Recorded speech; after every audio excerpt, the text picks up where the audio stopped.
पर श्रोता कौन बढ़िया बने। आहा यदामृधैव। अब वर्णन भागवताकार ने सीधा महाभारत का किया।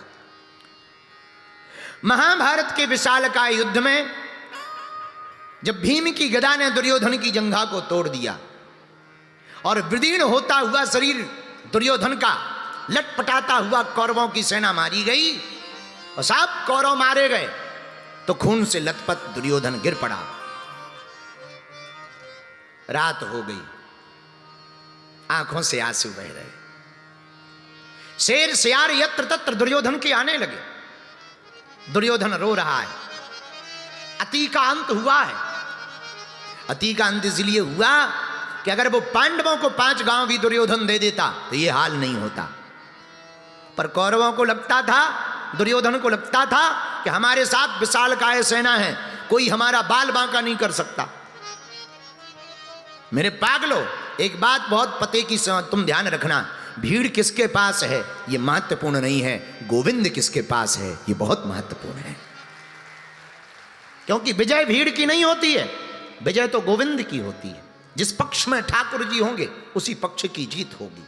पांडव 5 हैं, कौरव 100 थे, एक नहीं बचे और 5 पांडव में से एक भी नहीं गया। यही कृष्ण के होने का सबूत है, यही ब्रह्म के होने का सबूत है। विशालकाय भीम की गदा ने जब दुर्योधन की जंघा को तोड़ दिया तो गिर पड़ा और 5 पांडवों विजय की रात्रि मान करके आ गए। भगवान ने पांडवों से कहा, सुनो, आज हम लोग जीत गए हैं महाभारत के युद्ध को। एक काम करो, आज विजय की रात है, आज सोना नहीं चाहिए, आज जीत का जश्न होना चाहिए, उत्साह होना चाहिए, उल्लास से भरे रहना चाहिए। चलो आज की रात कहीं चल करके रात भर उत्सव मनाते हैं। 5 पांडव तो चले गए। देखो भगवान के प्रत्येक कार्य में कोई ना कोई रहस्य छिपा रहता।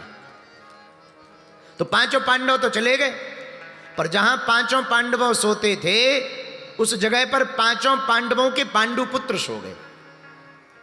इधर सायंकाल हुई, अस्तुत्थामा लुकता छिपता हुआ दुर्योधन के पास पहुंचा। हे मित्र, हमने तेरा नमक खाया है, हमने तेरी विशालकाय वैभव को देखा, साम्राज्य को देखा, क्या साम्राज्य था। पर आज हमें बड़ा दुख है कि तुम्हारे सब भाई मारे गए, तू भी घायल हो गया। मित्र, हमने तेरा नमक खाया, बता क्या कर सकता हूं। युद्ध तो मैं खूब लड़ा पर नहीं जीत पाया। दुर्योधन रोता हुआ बोला, मित्र और तो सब ठीक है, एक ही बात का दुख है। क्या? बोले 5 पांडव 5 भाई थे, एक नहीं मरे। हम 100 भाई थे, एक नहीं बचे। अगर एक भी मर जाए तो मरते मरते संतुष्टि हो जाएगी। अस्तुत्थामा बोला, ऐसी बात है तो मित्र चिंता मत कर, अगर इसी बात पर तू जीवित है तो रुक जा, हम कुछ ना कुछ आज रात को व्यवस्था करते हैं। और एक की तो छोड़, अगर समय ठीक रहा तो 5 के 5 ही हम मार डालेंगे। अस्तुत्थामा इतना कही कि चला आया। दुर्योधन को लगा शायद कुछ करेगा, इसने किया भी, पर विचार किया कि पांडवों से सामने लड़ना तो बड़ा मुश्किल है, जीत पाना कठिन है, क्योंकि कृष्ण साथ में, कैसे जीता जाए। एक उपाय निकाल लिया, उलूकन्यास विधि। ये उलूकन्यास विधि क्या है? उलूकन्यास विधि का हमला कहते हैं। रात के समय पूरे पेड़ के ऊपर कौवा सो रहे होते हैं और रात को कौवों को दिखाई नहीं देता पर उल्लू को दिखाई देता है। तो उल्लू क्या करता है, सोए हुए कौवों पर हमला कर देता। कौवा मारे जाते और उल्लू को लगता हम बलवान हैं, बल्कि उल्लू बलवान नहीं है, रात को कौवों को दिखता नहीं है, इसलिए ये जीत जाता है। यही अस्तुत्थामा ने विधि करने का प्रयोग किया, सोए हुए शत्रुओं पर हमला करेंगे।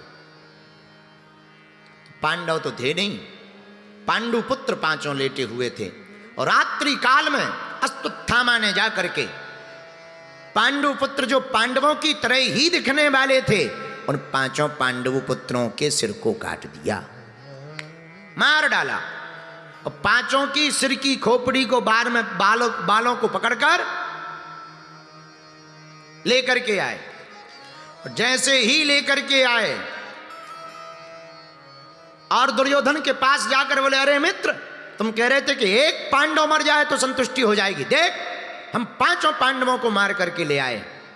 तो पहले तो दुर्योधन बड़ा मुस्कुराया, बहुत बढ़िया बहुत बढ़िया, नजदीक ला, उठ तो पा नहीं रहा था, जंघा टूटी थी, बहुत बढ़िया, ला ला।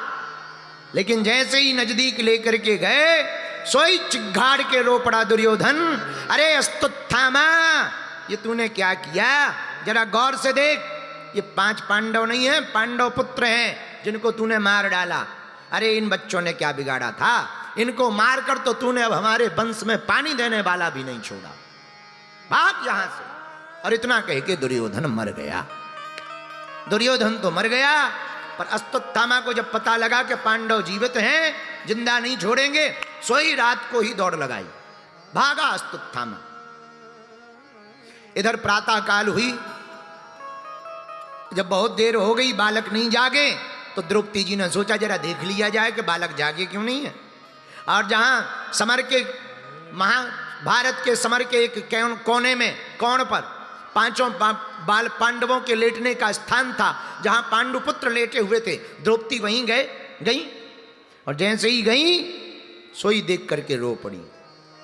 मारो दी 10 जननी, आंखों में आंसू भर के चिघाड़ कर रोने लगी। तो पांडव विजय यात्रा करके और विजय के रात्रि का उल्लास मनाकर, उत्सव मनाकर वापस आ चुके थे। भागे भागे पांडव आए, देवी जी क्या हुआ, क्यों रो रही हो? अरे महाराज देखो तो, किसी ने हमारे 5 पुत्रों को मार डाला। और आंखों में आंसू भर करके रोने लगे। माता शिशूनाम निधनम सुतानाम, आहा, उस मां पर क्या बीतती है, जिसका बालक जाता है वो मां ही जानती है। दहाड़ दहाड़ करके रोने लगी। तो पांडवों से नहीं रहा गया। अर्जुन जी ने अपना गांडी उठाया, हे द्रौपदी रो मत, हम अपने धनुष की प्रतिज्ञा लेकर के कहते हैं, जब तक हम अपने पुत्रों के हत्यारे का वध नहीं कर देंगे, तब तक पानी भी नहीं पिएंगे। और गांडी उठा करके अर्जुन जी चल पड़े। चलो पार्थ, भगवान कृष्ण की तरफ इशारा किया, चलो गोविंद। भगवान रथ पर बैठे हो चले। गोविंद से अर्जुन ने कहा, ठाकुर जरा देखो पुत्रों का हत्यारा किस तरफ गया। भगवान तो त्रिकालज्ञ हैं, अश्वत्थामा के पीछे अपने रथ को लगा दिया। आगे आगे अश्वत्थामा, पीछे पीछे ठाकुर जी, पकड़ लिया।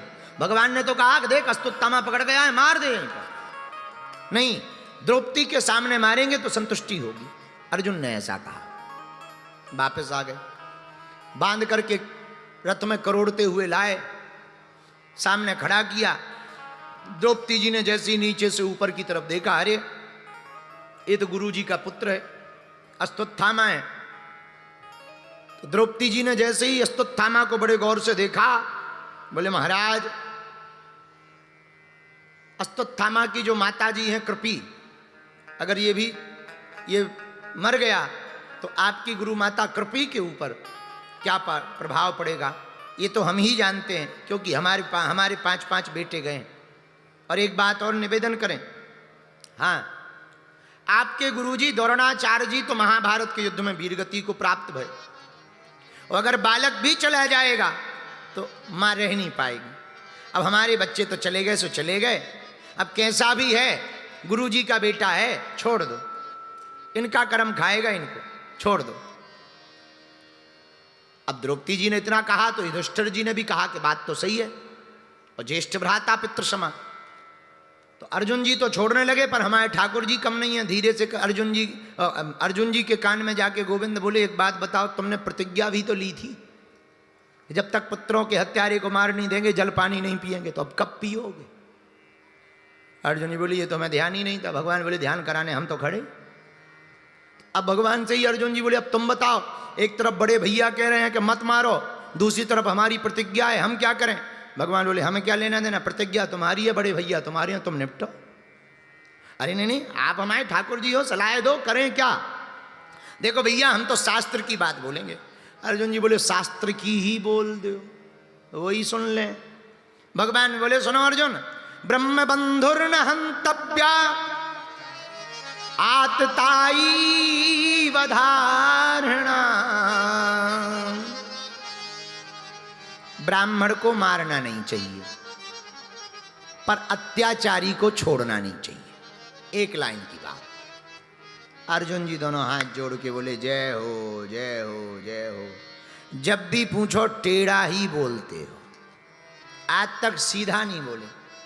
एक तरफ कह रहे हो कि ब्राह्मण को मारना नहीं चाहिए और दूसरी तरफ कह रहे हो अत्याचारी को छोड़ना नहीं चाहिए। अब हमें ये बताओ, मारना है क्या छोड़ना है? भगवान बोले हमने तो देखो भाई शास्त्र की बात बता दी, ये निर्णय तुम लो। सोई अर्जुन जी हाथ जोड़ के बोले ये कोई निर्णय है कि जलेबी जैसा फंसाना? ये कोई निर्णय थोड़ी है, उल्टी हमारी गुत्थी और उलझा दी है सुलझाने की जगह। पर सुनो महाराज, हम भी तुम्हारे ही चेला हैं, गीता का ज्ञान हम नहीं लिया है, हम भी कोई साधारण नहीं। आपने गीता में कहा है माननीय व्यक्ति का वध करना नहीं चाहिए, माननीय व्यक्ति का अपमान करना ही मृत्यु के समान होता है। सोई जो है अस्तुत्थामा के मस्तक से मणि निकाल ली और समर से धक्का दे करके निकाल दी।